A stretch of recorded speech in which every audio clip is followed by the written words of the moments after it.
Hey folks, welcome back to Chris Wyatt Reports. This is Chris, live in Uitenhage in the Eastern Cape with Andrew Whitfield, Shadow Minister of, now I always get these things wrong, it's Security and Police, or how's that work? Shadow Minister of Police. Shadow Minister of Police.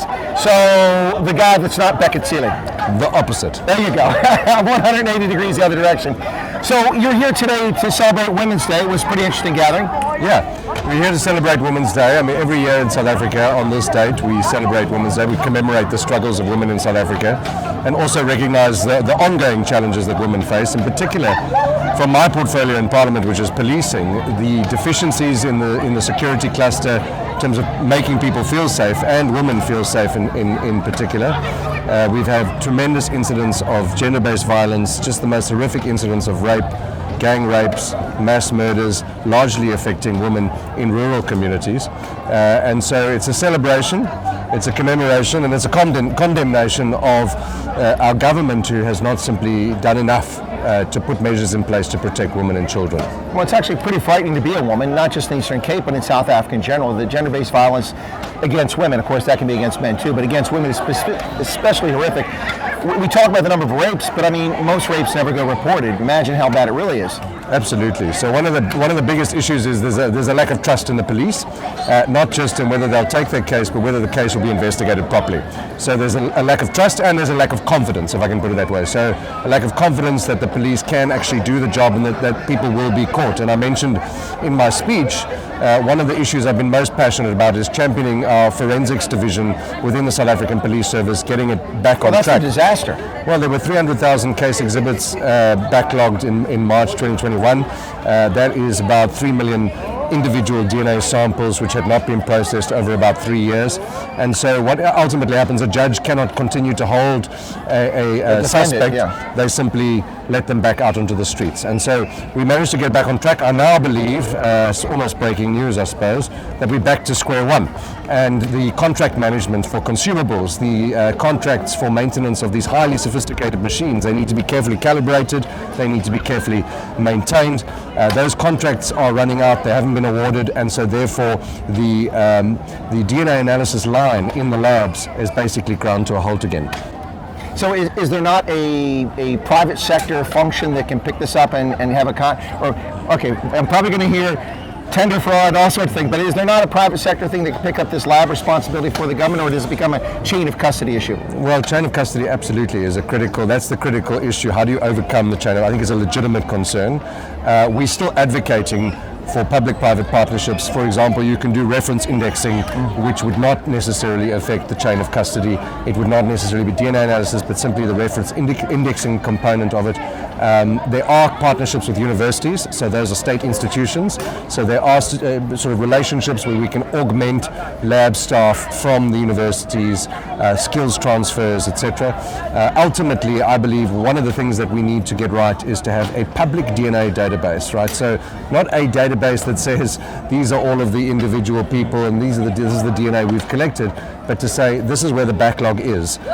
So you almost have a barometer or some sort of a dashboard where you're able to take the South African public into your confidence. That should be run by the private sector and have access to information from the state that they can upload onto that site. That dashboard is kept current on a weekly basis, and people can make sure that we are able to also hold government accountable. And I think until government actually encourages accountability towards themselves, which is maybe a contradiction in terms, we're going to continue to fight this battle with the forensics division. It really is completely unnecessary where we are, and the private sector certainly has a role to play, our universities have a role to play, but ultimately none of that would be necessary if the SAPs just did their job. Well, I think that's a fair statement. There's two questions I want to get to before we wrap up, but before we do that, I have an international audience, and the concept of a shadow minister is lost on people who live in the sort of governance that I live under. We're not in a parliamentary system, so for my viewers in the U.S. and countries like that, the role of a shadow minister, you're not the minister for police, so are you there to keep the police minister accountable and point out better policies, or how does that work? Because you're in opposition. The DA is the largest opposition party in Parliament. Yeah, so we're the official opposition, and just like in the UK, they have the similar, it's a parliamentary system, but they also have a shadow cabinet. So you have the cabinet, which is the executive, and then we create a shadow cabinet for each of those portfolios. So there's a direct counterpart to hold that individual minister accountable, so that I can give all of my focus to policing as opposed to a broader range of portfolios. It's helpful, but if you're going to be a good member of parliament, you need to have a grip on everything. But this does allow me to focus on driving that issue. So basically, it's almost as the spokesperson on that issue for the DA, and then inside parliament, I take the lead on driving issues within parliament, trying to get matters resolved from a policing point of view. And I'm on almost every WhatsApp group in the country for my sins, because everybody thinks that I have a magic wand that I can simply, and sometimes we do. I'm able to help people with their firearm licenses. I've had tremendous success in building relationships so that people can help to keep themselves safe and to protect themselves, which is something we're very passionate about. I've helped to get people their police clearance certificates and various other administrative functions, and so it's really empowering. I really enjoy it, but it's equally frustrating on the bigger issues like supply chain, contract management, DNA, stuff that really matters to criminal justice. And the entire criminal justice system, it depends on each of the cogs coming together and working and being well lubricated. So I kind of have to try and make sure they're putting oil on the wheels to keep them turning. Well, I think, and you mentioned a magic wand. You're not the minister for police. You're the shadow minister. So that's a question I think some people are wondering. Do you have access to meetings? Do you get access to data? Is that something provided in that role? Is it a formal structure in the government, the shadow cabinet? No, it doesn't give me any more rights than any other member. So that's important for the audience to understand. It doesn't give me any more rights than any other member of parliament. Okay. However, because the DA is giving me that function, I'm able to go and build the relationships with a level of perceived credibility among certain SAPS members. They know that I'm the DA's person on police in Parliament. Gotcha. And if I need information, generally I'm able to get it. If I need to help somebody, I've been able to build those relationships to get it done. But no legitimate legal authority, no extra powers, and certainly no magic wand. So, I mean, it would be the same as an ordinary congressman being a shadow Secretary of State.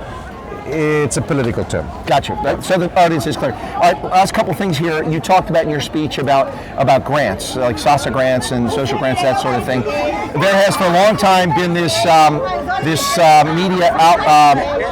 media rhetoric out there that the DA is canceling grants. So what I've told my audience is that that's kind of silly, because they'd have to vote to end that in Parliament, if I'm not mistaken. But beyond that, the grants don't come from the ANC. They come from the people of South Africa, from the Parliament, of which the ANC is the majority at the moment, but it's from the Parliament, not from the ANC. Did I miss something?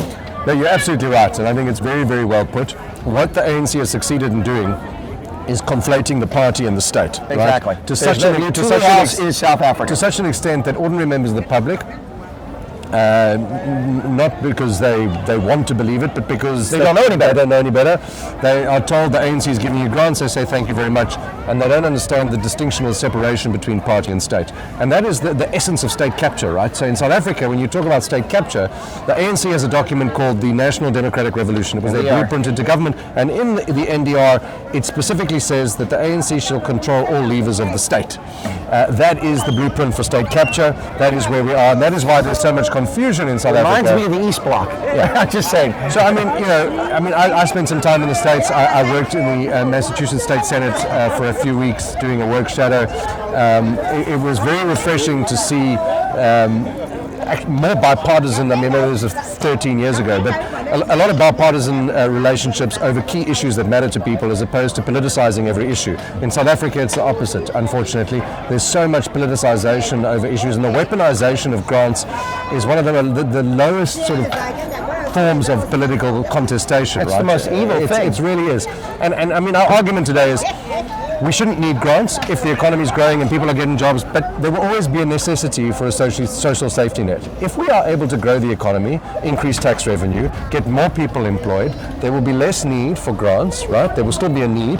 There will be more money to go around, and we can allocate more money to grants. As it stands, we believe we can increase the child maintenance grant, for example, which is a key issue we were dealing with today.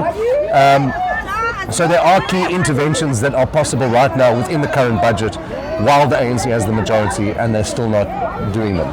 So. Well, you've just addressed my last question, but just to be clear, one thing that's often associated by people outside of South Africa with the DA is they see a liberal party as such on the spectrum of politics, a little bit left of center, and a party that many abroad say is comfortable with grants. But I think you've just eloquently stated what I hope that's your party's position. I mean, now I'm being a little biased here. Be clear of my bias, but it sounds like you're saying that grants are necessary when people fall in hard times, but it shouldn't be a lifelong thing. That the secret is education, safety, security, and job growth from the economy. Absolutely. So I mean, I don't work for the DA. I'm just saying. So it's fascinating. I mean, I think the word spectrum is the best way to define ideology in politics, right? So in the States, being liberal is being left, and in South Africa, being liberal is being conservative. So it is a spectrum. It's relative to where you are in the world, I think. But in terms of our sort of approach to liberalism is absolutely, it's about individual agency. We want you to be able to have the tools required through education and access to opportunities to empower yourself. And there's a wonderful isiXhosa word called vukuzenzele, which means get up and do it yourself, right? We want people to be empowered to do that. We don't expect them to automatically be able to do it. You see, that's the distinction. You've got to set the conditions to make it possible. Yeah, and one of the things, and this is maybe something that some people may want to interpret online and they may want to make a big controversy out of it, but I'm going to say it. One of the biggest problems with South Africa is we are fixated on being victims instead of survivors.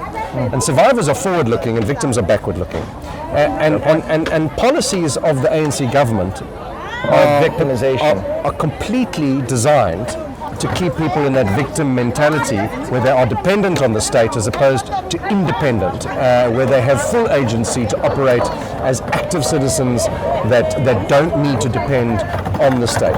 And I think you summed it up very well. The social safety net is absolutely, I mean, look at South Africa. It's one of the most unequal countries in the world. It's going to be necessary for a very long time. Yes. I believe in 10 years we would be able to significantly reduce the dependency on the state by growing the economy, creating jobs and getting people into meaningful employment that can really liberate them, to not to use the word liberal, but to liberate them as individual citizens who can really make that meaningful contribution to their families, to their children, and you create an independent nation rather than a dependent nation. Well, Andrew Whitfield, it's been a distinct pleasure. Bye bye, donkey. Kia loba. Appreciate it. Absolute pleasure. No problem. Thank you. Folks, this is Chris Wyatt from Uitenhage covering the Democratic Alliance Women's Day celebration.